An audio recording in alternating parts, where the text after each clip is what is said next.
Welcome to Vorldrevolution. Dear friends, today we will summarize the book The Road Less Traveled: A New Psychology of Love, Traditional Values and Spiritual Growth by M. Scott Peck. Please subscribe and like the video to support the channel, and join us as we delve deeper into the nature of discipline, love, growth and religion, and grace. Thank you for inspiring us. Get ready. The Road Less Traveled is a well-known self-help book by psychiatrist M. Scott Peck, first published in 1978. The book's central theme revolves around the idea that life is difficult, but by facing and solving problems, we can grow spiritually and psychologically. Peck's work typically explores concepts of personal growth, self-discipline, and the nature of love. He often emphasizes the importance of accepting responsibility for one's own life and decisions, rather than avoiding challenges or blaming others for our difficulties. The book is generally structured around four main parts: discipline, love, growth and religion, and grace. Peck uses a combination of psychological insights, case studies from his practice, and spiritual concepts to illustrate his points. One of the book's most famous opening lines is "Life is difficult." Peck argues that once we accept this truth, we can transcend it and find meaning in facing life's challenges head-on. He suggests that many of life's problems stem from trying to avoid the pain and difficulty that are inherent parts of human existence. Throughout the book, Peck often uses stories from his psychiatric practice to illustrate his points, though I can't provide specific examples without risking inaccuracy. If you're looking for more precise information about the overview section or specific examples from the book, I'd recommend referring directly to the text itself or to authorized summaries of the work.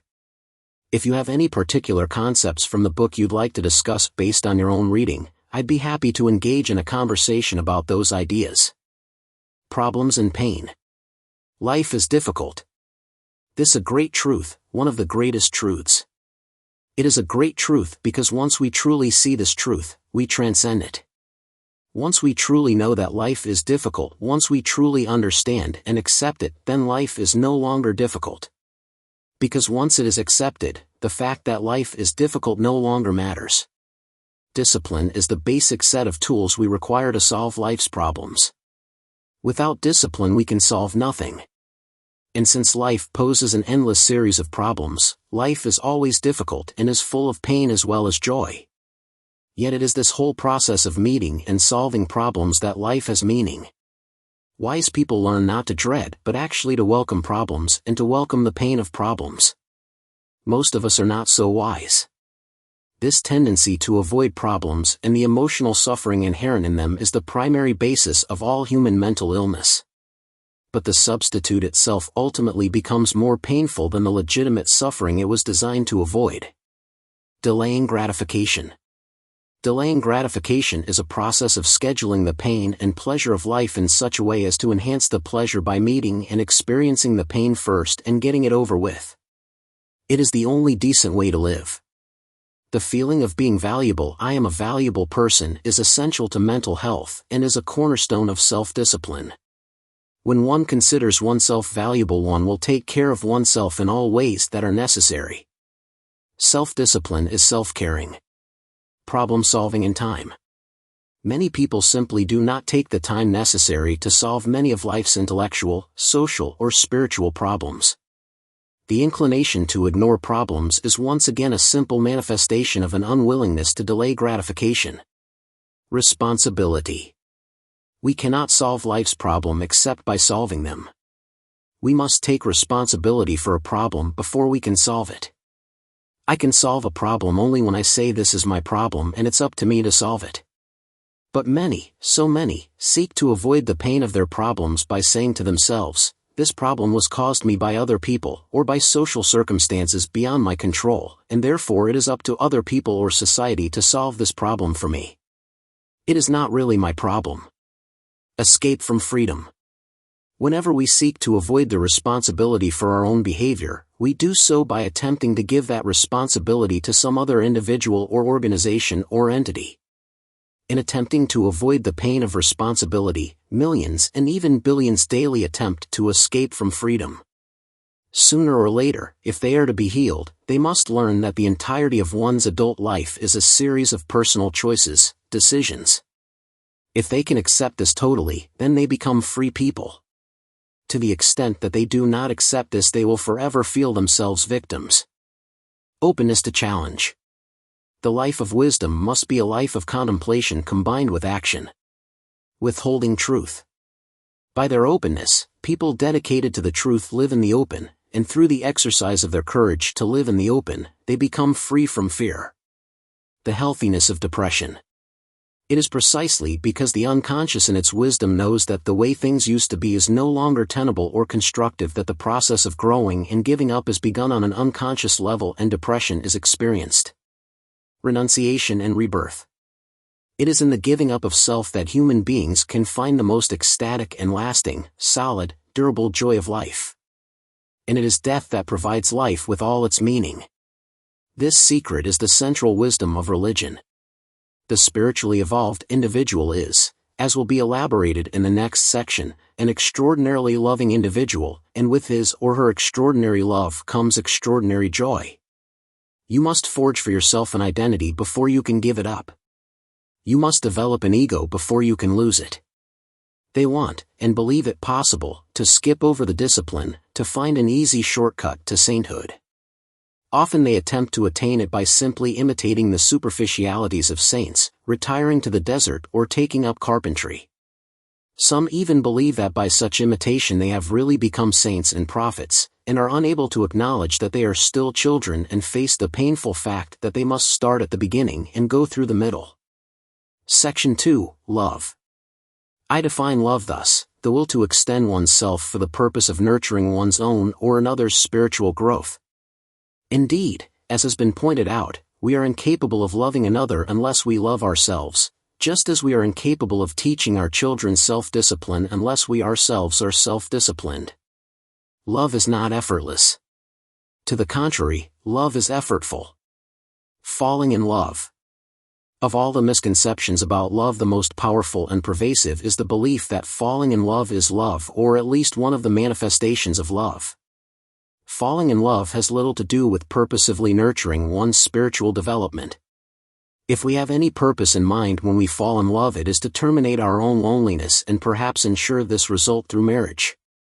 Certainly we are not thinking of spiritual development. Indeed, after we have fallen in love and before we have fallen out of love again, we feel that we have arrived, that the heights have been attained, that there is both no need and no possibility of going higher. We do not feel ourselves to be in any need of development, we are totally content to be where we are. Our spirit is at peace. Nor do we perceive our beloved as being in need of spiritual development. To the contrary, we perceive him or her as perfect, as having been perfected. If we see any faults in our beloved, we perceive them as insignificant little quirks or darling eccentricities that only add color and charm. The myth of romantic love. When we meet the person for whom we are intended, recognition comes through the fact that we fall in love. We have met the person for whom all the heavens intended us, and since the match is perfect, we will then be able to satisfy all of each other's needs forever and ever, and therefore live happily forever after in perfect union and harmony. Should it come to pass, however, that we do not satisfy or meet all of each other's needs and friction arises and we fall out of love, we misread the stars. We did not hook up with our one and only perfect match, what we thought was love was not real or true love, and nothing can be done about the situation except to live unhappily ever after or get divorced. The myth of romantic love is a dreadful lie. Millions of people waste vast amounts of energy desperately and futilely attempting to make the reality of their lives conform to the unreality of the myth.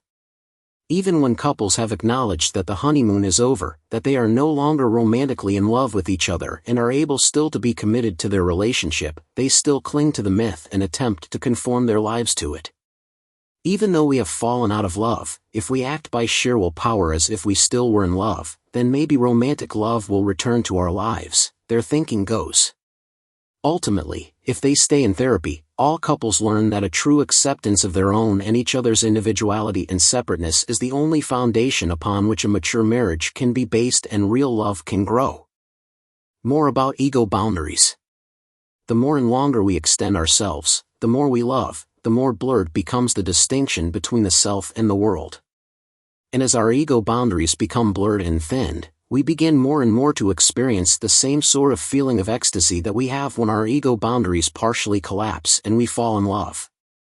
Only, instead of having merged temporarily and unrealistically with a single beloved object, we have merged realistically and more permanently with much of the world. A mystical union with the entire world may be established. The feeling of ecstasy or bliss associated with this union, while perhaps more gentle and less dramatic than that associated with falling in love, is nonetheless much more stable and lasting and ultimately satisfying. The temporary release from ego boundaries associated with falling in love, sexual intercourse, or the use of certain psychoactive drugs may provide us with a glimpse of nirvana, but not with nirvana itself. It is a thesis of this book that nirvana or lasting enlightenment or true spiritual growth can be achieved only through the persistent exercise of real love. Dependency. People with this disorder, passive dependent people, are so busy seeking to be loved that they have no energy left to love. They are like starving people, scrounging wherever they can for food, and with no food of their own to give to others. It is as if within them they have an inner emptiness, a bottomless pit crying out to be filled but which can never be completely filled. They never feel fulfilled or have a sense of completeness. They always feel a part of me is missing. They tolerate loneliness very poorly.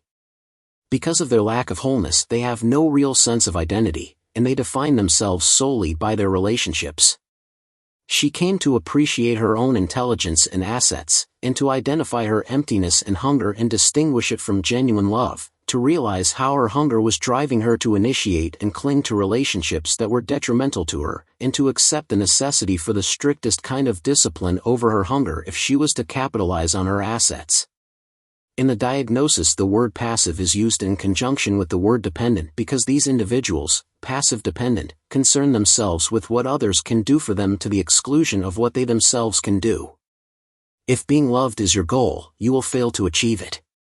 The only way to be assured of being loved is to be a person worthy of love, and you cannot be a person worthy of love when your primary goal in life is to passively be loved. Consequently, it is one of the behavioral hallmarks of passive-dependent people in marriage that their role differentiation is rigid, and they seek to increase rather than diminish mutual dependency so as to make marriage more rather than less of a trap. By so doing, in the name of what they call love but what is really dependency, they diminish their own and each other's freedom and stature. A good marriage can exist only between two strong and independent people. Love is not simply giving, it is judicious giving and judicious withholding as well. It is judicious praising and judicious criticizing. It is judicious arguing, struggling, confronting, urging, pushing and pulling in addition to comforting. It is leadership. The word judicious means requiring judgment, and judgment requires more than instinct, it requires thoughtful and often painful decision-making. Self-sacrifice. Whatever we do for someone else, we do it because it fulfills a need we have. Anyone who genuinely loves knows the pleasure of loving. When we genuinely love, we do so because we want to love. It is true that love involves a change in the self, but this is an extension of the self rather than a sacrifice of the self. Genuine love is a self-replenishing activity. Indeed, it is even more, it enlarges rather than diminishes the self, it fills the self rather than depleting it. Love is not a feeling. In a constructive marriage, just as in constructive therapy, the partners must regularly, routinely, and predictably attend to each other in their relationship no matter how they feel. As has been mentioned, couples sooner or later always fall out of love, and it is at the moment when the mating instinct has run its course that the opportunity for genuine love begins. Genuine love is volitional rather than emotional. The person who truly loves does so because of a decision to love. This person has made a commitment to be loving whether or not the loving feeling is present. The work of attention, extension of ourselves or moving out against the inertia of laziness we call work. Moving out in the face of fear we call courage. Love, then, is a form of work or a form of courage. Specifically, it is work or courage directed toward the nurture of our own or another's spiritual growth. Since it requires the extension of ourselves, love is always either work or courage. If an act is not one of work or courage, then it is not an act of love. There are no exceptions. True listening, total concentration on the other, is always a manifestation of love. An essential part of true listening is the discipline of bracketing, the temporary giving up or setting aside of one's own prejudices, frames of reference and desires so as not to experience as far as possible the speaker's world from the inside, stepping inside his or her shoes. The essence of life is change, a panoply of growth and decay. I have said that the attempt to avoid legitimate suffering lies at the root of all emotional illness. Not surprisingly, most psychotherapy patients, and probably most non-patients, since neurosis is the norm rather than the exception, have a problem, whether they are young or old, in facing the reality of death squarely and clearly. The risk of commitment. If the therapist's commitment is insufficient to survive the vicissitudes of the relationship, basic healing will not occur. However, if the therapist's commitment is sufficient, then usually, although not inevitably, the patient will respond sooner or later with a developing commitment of his or her own, a commitment to the therapist and to therapy itself. The point at which the patient begins to demonstrate this commitment is the turning point of the therapy. Parents who are unwilling to risk the suffering of changing and growing and learning from their children are choosing a path of senility whether they know it or not, and their children and the world will leave them far behind. Learning from their children is the best opportunity most people have to assure themselves a meaningful old age. Sadly, most do not take this opportunity. The risk of confrontation.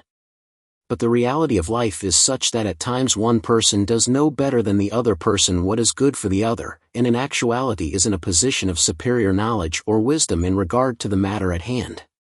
Under these circumstances, the wider of the two does in fact have an obligation out of loving concern for the spiritual growth of the other to confront the other with the problem.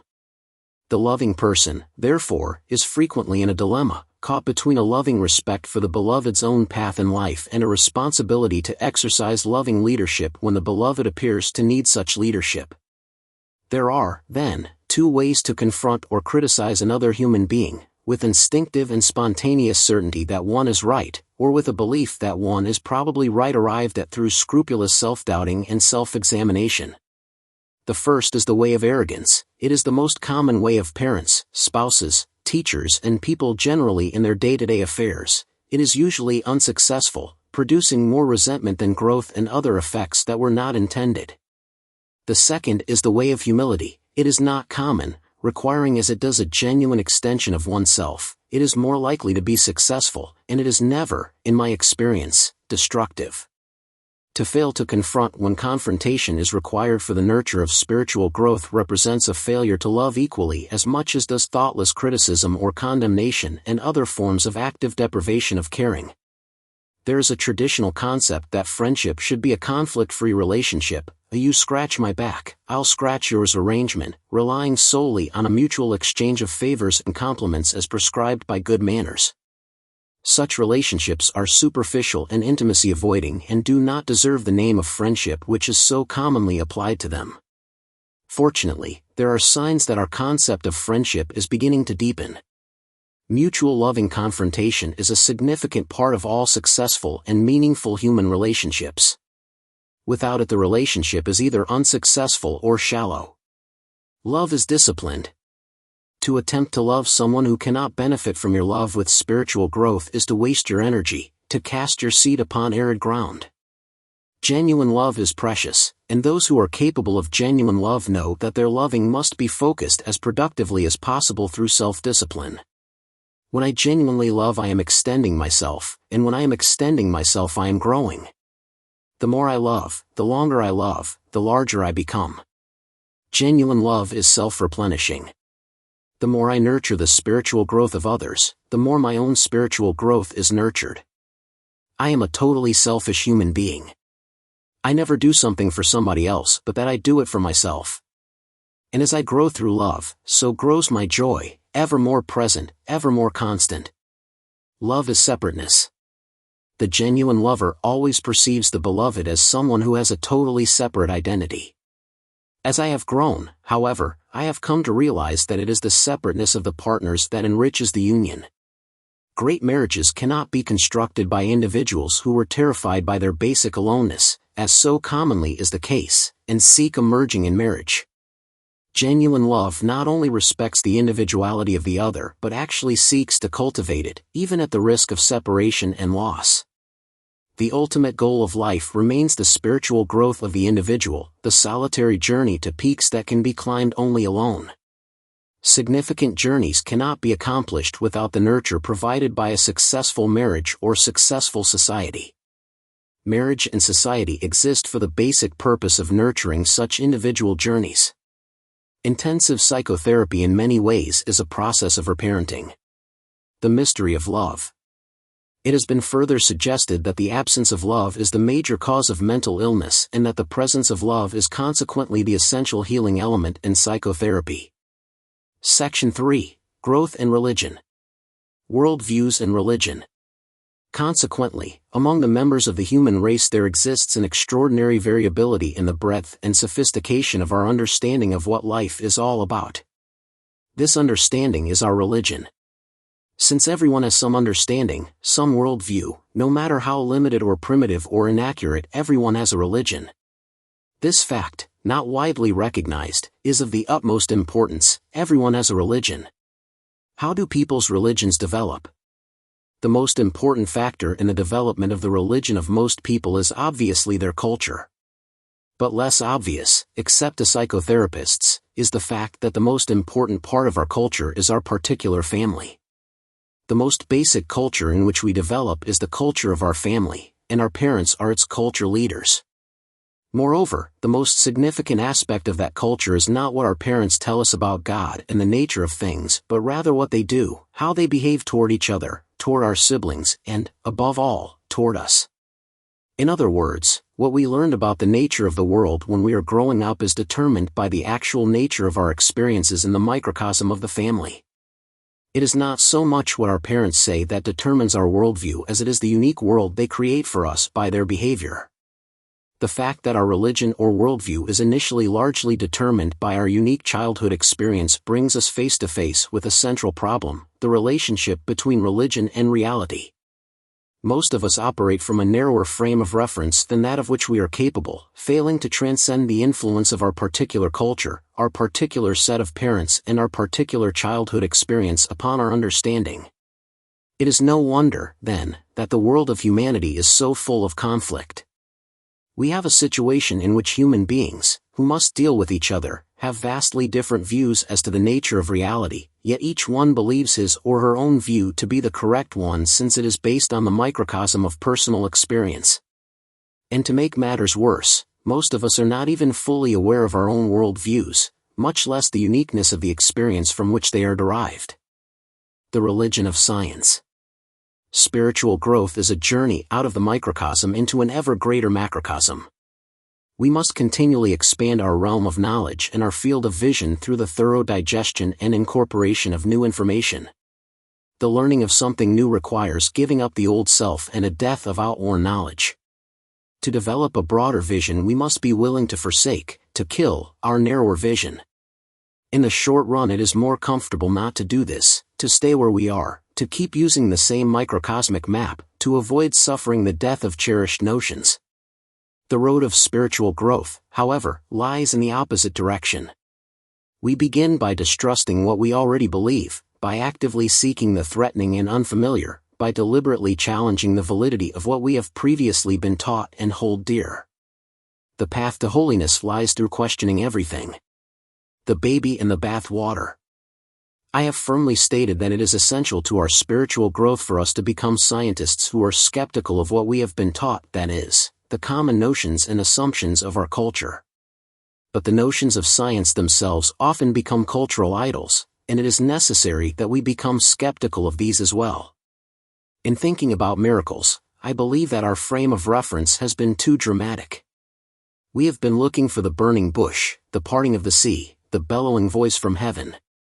Instead we should be looking at the ordinary day-to-day events in our lives for evidence of the miraculous, maintaining at the same time a scientific orientation.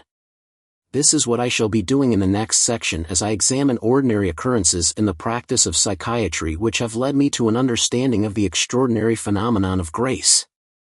Section 4, Grace. My own experience has confirmed Jung's views in this regard to the point where I have come to conclude that mental illness is not a product of the unconscious, it is instead a phenomenon of consciousness or a disordered relationship between the conscious and the unconscious. Freud discovered in many of his patients sexual desires and hostile feelings of which they were not aware yet, which were clearly making them ill. Because these desires and feelings resided in the unconscious, the notion arose that it was the unconscious that caused mental illness. But why were these desires and feelings located in the unconscious in the first place? Why were they repressed? The answer is that the conscious mind did not want them. And it is in this not wanting, this disowning, that the problem lies. The problem is not that human beings have such hostile and sexual feelings, but rather that human beings have a conscious mind that is often unwilling to face these feelings and tolerate the pain of dealing with them, and that is so willing to sweep them under the rug. Through a complex of factors, our conscious self-concept almost always diverges to a greater or lesser degree from the reality of the person we actually are. We are almost always either less or more competent than we believe ourselves to be. The unconscious, however, knows who we really are.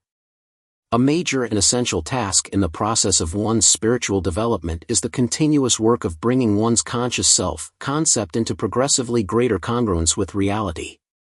When a large part of this lifelong task is accomplished with relative rapidity, as it may be through intensive psychotherapy, individual will often feel reborn. I am not the person I was, a patient will say with real joy about the dramatic change in his or her consciousness. I am a totally new and different person. The fact of the matter is that our unconscious is wiser than we are about everything. Among the possible explanations, one is that of Jung's theory of the collective unconscious, in which we inherit the wisdom of the experience of our ancestors without ourselves having the personal experience. While this kind of knowledge may seem bizarre to the scientific mind, strangely enough its existence is recognized in our common everyday language. Take the word recognize itself. When we are reading a book and come across an idea or theory that appeals to us, that rings a bell with us, we recognize it to be true. Yet this idea or theory may be one of which we have never before consciously thought. Therefore, when we educate people, if we use the word seriously, we do not stuff something new into their minds, rather, we lead this something out of them, we bring it forth from the unconscious into their awareness. They were the possessors of the knowledge all along. The mind, which sometimes presumes to believe that there is no such thing as a miracle, is itself a miracle. The fact that highly implausible events, for which no cause can be determined within the framework of known natural law, occur with implausible frequency has come to be known as the principle of synchronicity. The principle of synchronicity does not explain why or how this happened, it simply states that such implausible conjunctions of events in time occur more frequently than would be predicted by chance alone. It does not explain miracles. The principle serves only to make it clear that miracles seem to be matters of timing and matters that are amazingly commonplace. The definition of grace. 1. They serve to nurture, support, protect and enhance human life and spiritual growth. 2. The mechanism of their action is either incompletely understandable, as in the case of physical resistance and dreams, or totally obscure, as in the case of paranormal phenomena, according to the principles of natural law as interpreted by current scientific thinking. 3. Their occurrence is frequent, routine, commonplace, and essentially universal among humanity. 4. Although potentially influenced by human consciousness, their origin is outside of the conscious will and beyond the process of conscious decision-making. Although generally regarded as separate, I have come to believe that their commonality indicates that these phenomena are part of or manifestations of a single phenomenon, a powerful force originating outside of human consciousness which nurtures the spiritual growth of human beings. We perceive the world composed of such entities, ships, shoes and sealing wax, and other categories. And we've been tend to understand a phenomenon by placing it in a particular category, saying it is such and such an entity. It is either this or that, but it cannot be both. Ships are ships and not shoes. I am I and you are you. The I entity is my identity and the you entity is your identity, and we tend to be quite discomfited if our identities become mixed up or confused. As we have previously noted, Hindu and Buddhist thinkers believe our perception of discrete entities to be illusion, or Maya, and modern physicists, concerned with relativity, wave-particle phenomena, electromagnetism, etc., are becoming increasingly aware of the limitations of our conceptual approach in terms of entities. The miracle of evolution. Spiritual growth is the evolution of an individual. An individual's body may undergo the changes of the life cycle, but it does not evolve. New physical patterns are not forged. Decline of physical competence in old age is an inevitability. Within an individual lifetime, however, the human spirit may evolve dramatically. New patterns may be forged. Spiritual competence may increase, although it usually does not, until the moment of death in advanced old age. Our lifetime offers us unlimited opportunities for spiritual growth until the end. Again and again I have emphasized that the process of spiritual growth is an effortful and difficult one. This is because it is conducted against a natural resistance, against a natural inclination to keep things the way they were, to cling to the old maps, and old ways of doing things, to take the easy path. About this natural resistance, this force of entropy as it operates in our spiritual lives, I will have still more to say shortly. But as in the case of physical evolution, the miracle is that this resistance is overcome. We do grow. Despite all that resists the process, we do become better human beings. Not all of us. Not easily. But in significant numbers humans somehow manage to improve themselves and their cultures. There is a force that somehow pushes us to choose the more difficult path whereby we can transcend the mire and muck into which we are so often born. As we evolve as individuals, so do we cause our society to evolve. The culture that nurtures us in childhood is nurtured by our leadership in adulthood. Those who achieve growth not only enjoy the fruits of growth but give the same fruits to the world. Evolving as individuals, we carry humanity on our backs. And so humanity evolves. Entropy and original sin. Being about spiritual growth, this book is inevitably about the other side of the same coin, the impediments to spiritual growth. Alternately there is only the one impediment, and that is laziness. If we overcome laziness, all the other impediments will be overcome. If we do not overcome laziness, none of the others will be hurdled. So this is a book about laziness. In examining discipline we were considering the laziness of attempting to avoid necessary suffering, we're taking the easy way out. In examining love we were also examining the fact that non-love is the unwillingness to extend oneself. Laziness is love's opposite. Spiritual growth is effortful, as we have been reminded again and again. We are now at a position from which we can examine the nature of laziness in perspective and realize that laziness is the force of entropy as it manifests itself in the lives of all of us. Gradually, however, I became increasingly aware of the ubiquitous nature of laziness. In the struggle to help my patients grow, I found that my chief enemy was invariably their laziness. And I became aware in myself of a similar reluctance to extend myself to new areas of thought, responsibility and maturation.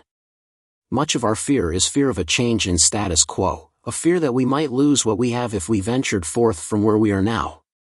In the section on discipline I spoke of the fact that people find new information distinctly threatening, because if they incorporate it they will have to do a good deal of work to revise their maps of reality, and instinctively seek to avoid that work.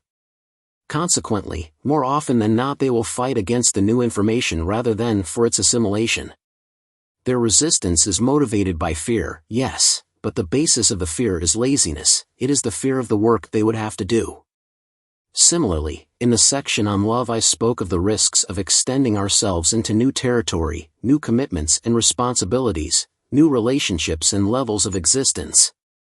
Here again the risk is of the loss of the status quo, and the fear is of the work involved in arriving at a new status quo. Psychotherapists know that although patients come to us seeking change of one kind or another, they are actually terrified of change, of the work of change. It is because of this terror or laziness that the vast majority of patients, perhaps 9 of 10, who begin the process of psychotherapy, drop out of therapy long before the process has been completed. The majority of these drops-outs, or cop-outs, are heard during the first few sessions or first few months of treatment. For to recognize laziness for what it is and acknowledge it in oneself is the beginning of its curtailment. For these reasons, those who are in the relatively more advanced stages of spiritual growth are the very ones most aware of their own laziness. It is the least lazy who knows themselves to be sluggish. Evil people hate the light because it reveals themselves to themselves. They hate goodness because it reveals their badness. They hate love because it reveals their laziness. They will destroy the light, the goodness, the love in order to avoid the pain of such self-awareness. My second conclusion, then, is that evil is laziness carried to its ultimate, extraordinary extreme. As I have defined it, love is the antithesis of laziness. Ordinary laziness is a passive failure to love. Some ordinarily lazy people may not lift a finger to extend themselves unless they're compelled to do so. Their being is a manifestation of non-love. Still, they are not evil. Truly evil people, on the other hand, actively rather than passively avoid extending themselves. They will take any action in their power to protect their own laziness, to preserve the integrity of their sick self. Rather than nurturing others, they will actually destroy others in this cause. If necessary, they will even kill to escape the pain of their own spiritual growth. As the integrity of their sick self is threatened by the spiritual health of those around them, they will seek by all manner of means to crush and demolish the spiritual health that may exist near them. I defined evil, then, as the exercise of political power, that is, the imposition of one's will upon others by overt covert coercion, in order to avoid extending one's self for the purpose of nurturing spiritual growth. Ordinary laziness is non-love, evil is anti-love. And when we become aware of a new truth, it is because we recognize it to be true, we re-know that which we knew all along. Therefore, might we not conclude that to become conscious is to know with our unconscious? The development of consciousness is the development of awareness in our own conscious mind of knowledge along with our unconscious mind, which already possesses that knowledge. It is a process of the conscious mind coming into synchrony with the unconscious. This should be no strange concept to the psychotherapists, who frequently define their therapy as a process making the unconscious conscious or enlarging the realm of consciousness in relation to the realm of unconsciousness. I believe that the conscious is the seat of psychopathology and that mental disorders are disorders of consciousness. It is because our conscious self resists our unconscious wisdom that we become ill. It is precisely because our consciousness is disordered that conflict occurs between it and the unconscious which seeks to heal it. The nature of power. Political power is the capacity to coerce others, overtly or covertly, to do one's will. This capacity resides in the position, such as a kingship or presidency, or else in money. It does not reside in the person who occupies the position or possesses the money. Consequently, political power is unrelated to goodness or wisdom. Very stupid and very evil people have walked as kings upon the earth. Spiritual power, however, resides entirely within the individual and has nothing to do with the capacity to coerce others. People of great spiritual power may be wealthy and may upon occasion occupy political positions of leadership, but they are as likely to be poor and lacking in political authority. Then, what is the capacity of spiritual power if not the capacity to coerce? It is the capacity to make decisions with maximum awareness. It is consciousness. Most people most of the time make decisions with little awareness of what they are doing. They take action with little understanding of their own motives and without beginning to know the ramifications of their choices. We are often most in the dark when we are the most certain, and the most enlightened when we are the most confused. But others, sufficiently aware to know that they are lost, dare to hope that they can work themselves out of ignorance through developing even greater awareness. They are correct. It is possible. But such greater awareness does not come to them in a single blinding flash of enlightenment. It comes slowly, piece by piece, and each piece must be worked for by the patient effort of study and observation of everything, including themselves. They are humble students. The path of spiritual growth is a path of lifelong learning. Invariably, when asked the source of their knowledge and power, the truly powerful will reply, "It is not my power. What little power I have is but a minute expression of a far greater power. I am merely a conduit. It is not my power at all." We live our lives in a real world. To live them well, it is necessary that we come to understand the reality of the world as best we can. But such understanding does not come easily. Many aspects of the reality of the world and of our relationship to the world are painful to us. We can understand them only through effort and suffering. All of us, to a greater or lesser extent, attempt to avoid this effort and suffering. We ignore painful aspects of reality by thrusting certain unpleasant facts out of our awareness. In other words, we attempt to defend our consciousness, our awareness, against reality. We do this by a variety of means which psychotherapists call defense mechanisms. All of us employ such defenses, thereby limiting our awareness. If in our laziness and fear of suffering we massively defend our awareness, then it will come to pass that our understanding of the world will bear little or no relation to reality. Although our conscious mind has denied reality, our unconscious, which is omniscient, knows the true score and attempts to help us out by stimulating, through symptom formation, our conscious mind to the awareness that something is wrong. In other words, the painful and unwanted symptoms of mental illness are manifestations of grace. They are the products of a powerful force originating outside of consciousness which nurtures our spiritual growth. The symptoms and the illness are not the same thing. The illness exists long before the symptoms. Rather than being the illness, the symptoms are the beginning of its cure. As soon as they, patients, realize they will ultimately be required by the process of psychotherapy to assume total responsibility for their condition and its cure, most patients, no matter how eager for therapy they initially appeared to be, will drop out. They choose rather to be sick and have the gods to blame than to be well with no one to blame ever again. Of the minority who stay in therapy, most must still be taught to assume total responsibility for themselves as a part of their healing. This training might be a more accurate word, is a painstaking affair as the therapist methodically confronts patients with their avoidance of responsibility again and again and again, session after session, month after month, and often year after year. Frequently, like stubborn children, they will kick and scream all the way as they are led to the notion of total responsibility for themselves. Eventually, however, they arrive. Resistance to grace. The call to grace is a call to a life of effortful caring, to a life of service and whatever sacrifice seems required. It is a call out of spiritual childhood into adulthood, a call to be a parent unto mankind. Most people want the peace without the aloneness of power.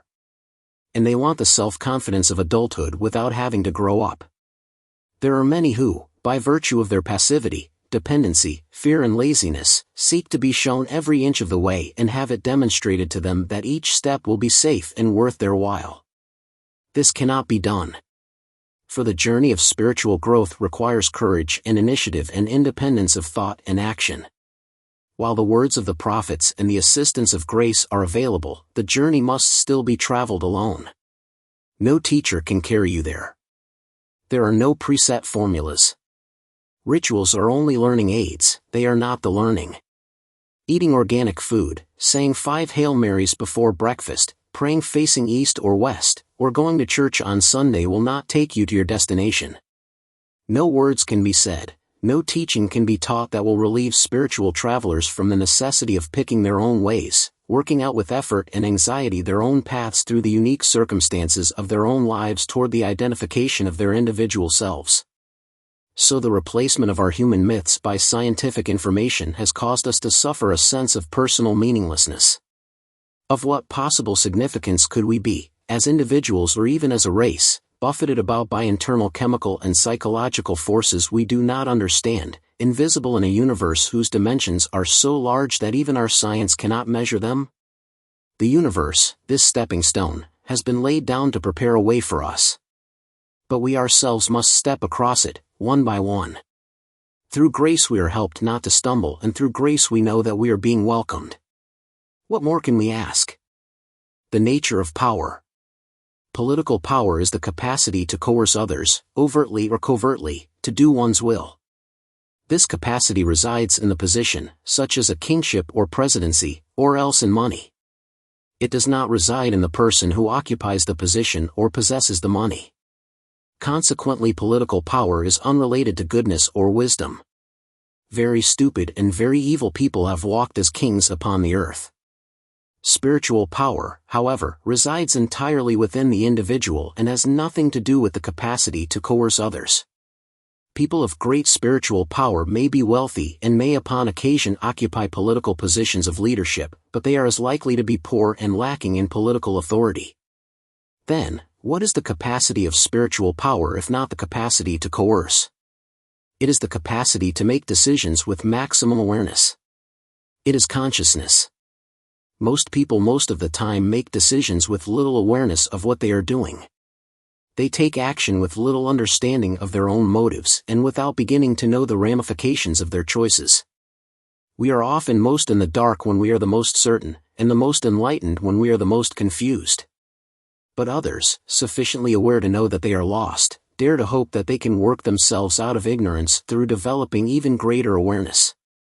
They are correct. It is possible. But such greater awareness does not come to them in a single blinding flash of enlightenment. It comes slowly, piece by piece, and each piece must be worked for by the patient effort of study and observation of everything, including themselves. They are humble students. The path of spiritual growth is a path of lifelong learning. Invariably, when asked the source of their knowledge and power, the truly powerful will reply, "It is not my power. What little power I have is but a minute expression of a far greater power. I am merely a conduit. It is not my power at all." We live our lives in a real world. To live them well, it is necessary that we come to understand the reality of the world as best we can. But such understanding does not come easily. Many aspects of the reality of the world and of our relationship to the world are painful to us. We can understand them only through effort and suffering. All of us, to a greater or lesser extent, attempt to avoid this effort and suffering. We ignore painful aspects of reality by thrusting certain unpleasant facts out of our awareness.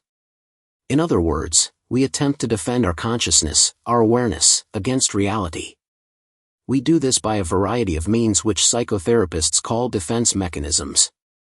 All of us employ such defenses, thereby limiting our awareness. If in our laziness and fear of suffering we massively defend our awareness, then it will come to pass that our understanding of the world will bear little or no relation to reality.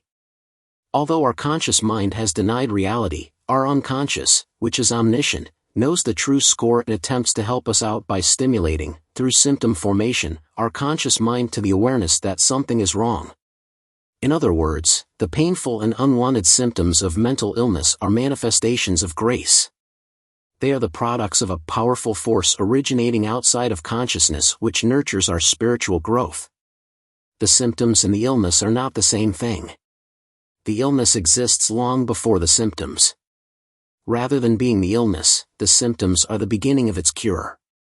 As soon as patients, realize they will ultimately be required by the process of psychotherapy to assume total responsibility for their condition and its cure, most patients, no matter how eager for therapy they initially appeared to be, will drop out. They choose rather to be sick and have the gods to blame than to be well with no one to blame ever again. Of the minority who stay in therapy, most must still be taught to assume total responsibility for themselves as a part of their healing. This training might be a more accurate word, is a painstaking affair as the therapist methodically confronts patients with their avoidance of responsibility again and again and again, session after session, month after month, and often year after year. Frequently, like stubborn children, they will kick and scream all the way as they are led to the notion of total responsibility for themselves. Eventually, however, they arrive. Resistance to grace. The call to grace is a call to a life of effortful caring, to a life of service and whatever sacrifice seems required. It is a call out of spiritual childhood into adulthood, a call to be a parent unto mankind. Most people want the peace without the aloneness of power. And they want the self-confidence of adulthood without having to grow up. There are many who, by virtue of their passivity, dependency, fear and laziness, seek to be shown every inch of the way and have it demonstrated to them that each step will be safe and worth their while. This cannot be done. For the journey of spiritual growth requires courage and initiative and independence of thought and action.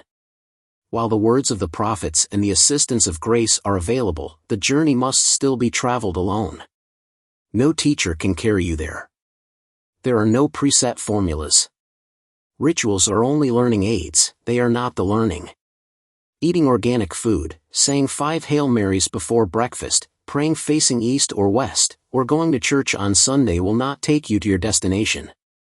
No words can be said, no teaching can be taught that will relieve spiritual travelers from the necessity of picking their own ways, working out with effort and anxiety their own paths through the unique circumstances of their own lives toward the identification of their individual selves.